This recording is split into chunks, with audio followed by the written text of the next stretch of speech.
यावत् जीवेत् सुखम जीवेत् ऋणम कृत्वा घृतम पिबेत्। भस्मीभूतस्य देहस्य। कुएं में एक मेढक था।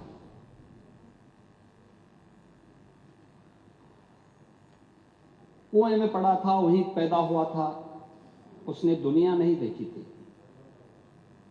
तो एक दिन बाहर का एक मेढक दुर्भाग्य से वहां आ गया। मुझे लगता है यही दृष्टि कूप मंडूक वाली आप लोगों की है। लेकिन आप लोग अभी भी अपने परिवार तक सीमित होना चाहते हैं, और इसलिए मैंने कहा ना, एक परिवार डेवलपमेंट अथॉरिटी का शिकार आप हो चुके हैं। मुझे आप लोगों की बातों से एक चीज लगी, जो लगी, जिसके बारे में चार्वाक ने भी एक बात कही, यानी जो अपने तक केवल सीमित करता है, जिसके बारे में उन्होंने कहा था कि यावत् जीवेत् सुखम जीवेत् ऋणम कृत्वा घृतम पिबेत्। भस्मीभूतस्य देहस्य पुनरागमन कुतः। और ये स्थिति आप लोगों की है, यानी केवल अपने तक सीमित करना।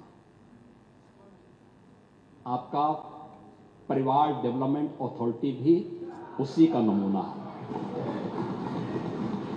यही है, ये परिवार डेवलपमेंट अथॉरिटी की ये भावना ही इस पर आधारित है, जिसके बारे में स्वामी विवेकानंद ने कहा था कूप मंडूक होना। उन्होंने अपनी कथाओं में, अपने प्रवचन में एक बात को कहते थे कि एक कुएं में एक मेढक था।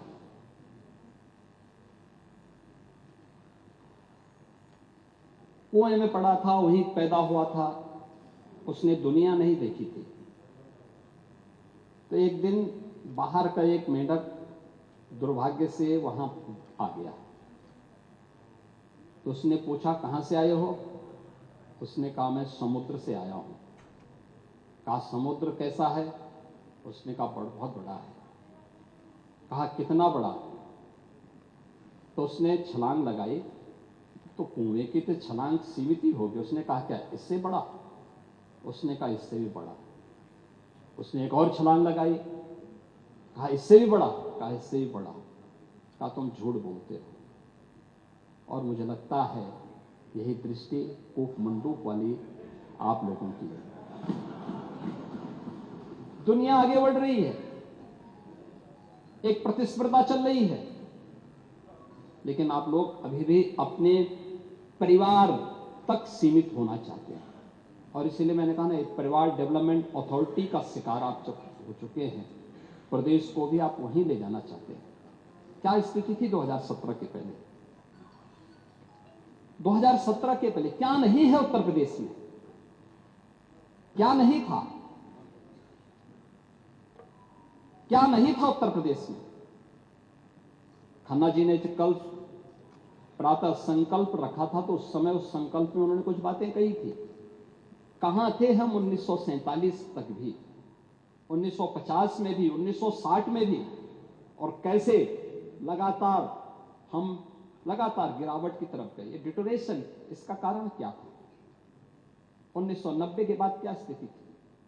उसी पर मैं कुछ बात रखना चाहता हूं। महोदय की विशाल सामर्थ्य के बावजूद नीतिगत उदासीनता के कारण उत्तर प्रदेश लगातार पिछड़ता गया। और एक समय ऐसा भी आया जब 1980 के बाद की गिरावट ने 1990 के बाद विभत्स स्वरूप लिया, और उत्तर प्रदेश जो देश का सबसे समृद्ध राज्य था, वह देश का सबसे बीमारू राज्य हो गया। यही प्रदेश है।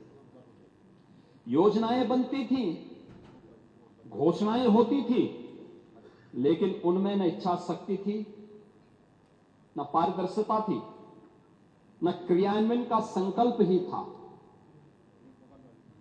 बिजली, सड़क, जल, स्वास्थ्य जैसी मूलभूत सुविधाओं पर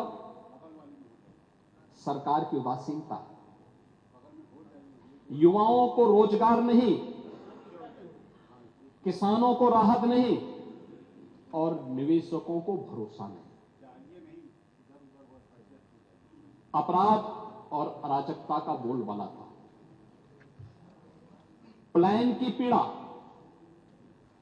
गरीबी और इलाज के अभाव में दम तोड़ते बच्चे, क्या ये सच नहीं? इंसेफ्लाइटिस से जो मौतें होती थी, डेंगू से जो मौतें होती थी, विभिन्न गंभीर बीमारियों से जो मौतें होती थी, ये सब क्या? सरकारी नौकरियों में भ्रष्टाचार, सरकारी योजनाओं में भेदभाव, भाई भतीजावाद कल्चर यहां हावी हो चुका था। और महोदय 2017 के बाद डबल इंजन की सरकार में कानून का राज स्थापित,